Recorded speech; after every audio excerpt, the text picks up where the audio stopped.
Earlier this week, global anti-poverty NGO Oxfam released a report that is still stirring a lot of debate. In the report entitled "Reward Work, Not Wealth," states that 82% of the wealth generated last year went to the richest 1% of the global population, while the 3.7 billion people who make up the poorest half of the world saw no increase in their wealth. To unpack this report for us, we're joined in studio by Ndlovu, who is the Governance and Strategic Alliances Manager at Oxfam South Africa. Thank you. Good to have you. Thank you for having us. Good morning. All right. So how did Oxfam research the report and deduce these findings? Yeah, well, we use the Forbes and SUS data, which is, I think, at a global level, well trusted in terms of looking at the wealth in relation to net income versus assets. But I mean, looking at the report, I mean, that suggests that 82% of the global wealth only now goes to 10 people. And out of the 10 people, it's only 9 men who are in control of the world's wealth, and only 1 woman for that matter. Yeah. I mean, we look at the report, and it's quite interesting and ironic. It's entitled "Reward Work, Not Wealth." Okay, and that's something that's really doesn't seem to be happening. And this report always comes out at the time of Davos.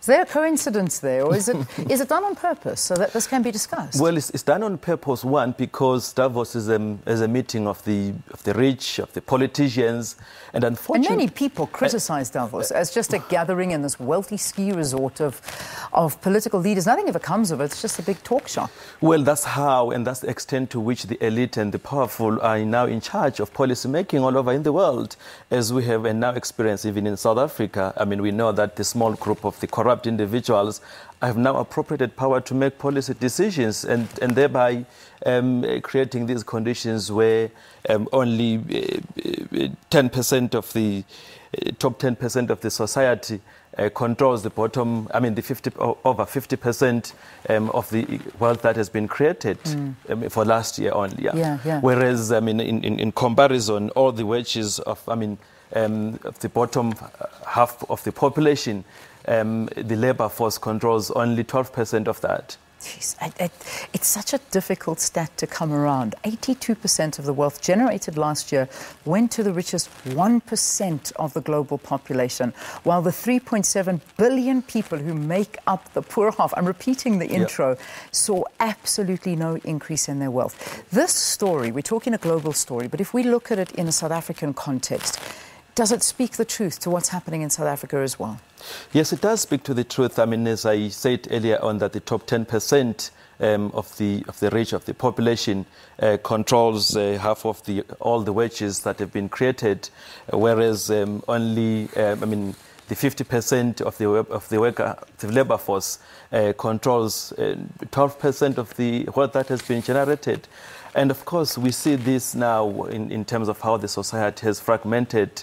Of course, what we're calling for is the interventions in the sectors such as support to small-scale farmers, but also invest in essential services such as healthcare, invest in research and in education. These are some of the areas. But of course, we also now need to start curbing rewarding the elite in terms of the returns that they are given. There must be mechanisms and ways within which these are regulated, more so in ensuring that we have equal pay to all genders. I mean, for both women and men. Yeah. Which is the next question I'm going to move on to right now. Yeah. It's also in this report very much so highlighted that there is women consistently earn much less than men globally. Yeah.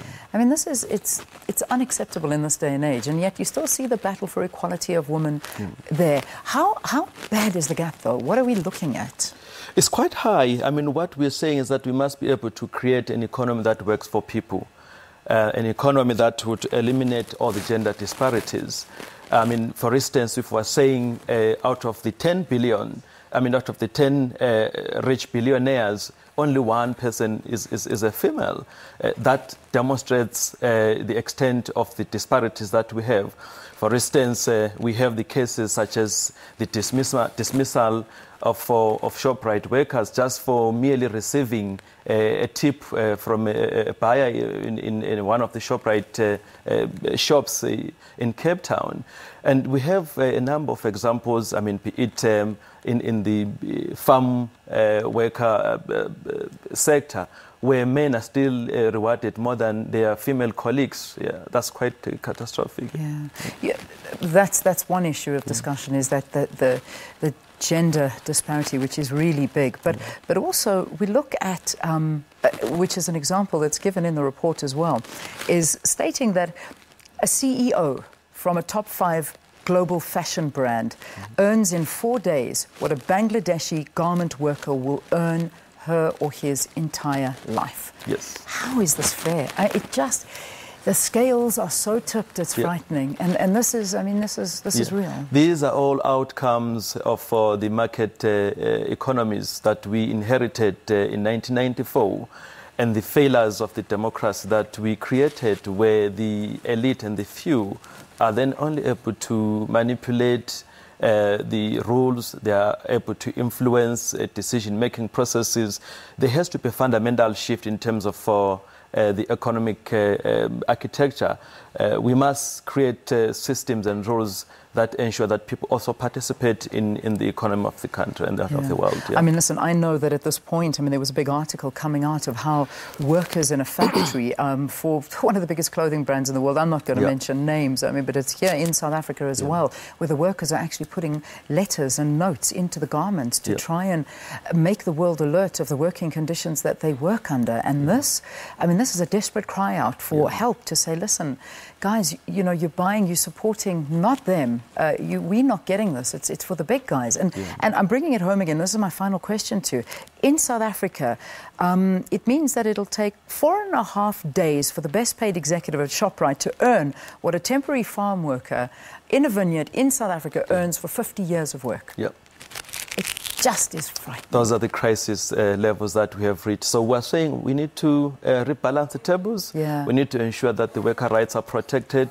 We need to ensure that we build societies that are based on fairness, and societies where women and men thrive equally, where we eliminate the undue influence of power by the corrupt few. Yeah.